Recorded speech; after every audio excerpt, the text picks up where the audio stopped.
Takže je 12.4. Asi mesiac a dačo. No môže byť 3-4 týždne po štepení a vlastne teploty sú okolo 17 až 20. Vlastne lístky už na ostatných stromoch sa pekne vytlačili, no a vlastne aj štepy, ako vidíte na tomto štvorkonári sa mi pekne vytlačili, takže vyzerá to, že by mohli prežiť.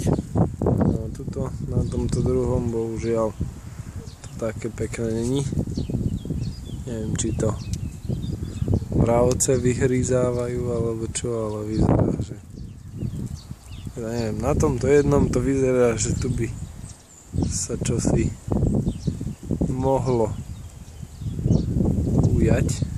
Zelené tam je, len možno ešte treba počkať. Takže ak ste štepili a ešte nemáte zelené lístky alebo vlastne takéto otvárajúce sa lístky, tak ešte netreba zúfať, treba to nechať a možno sa to prebudí ešte možno, že jar je tu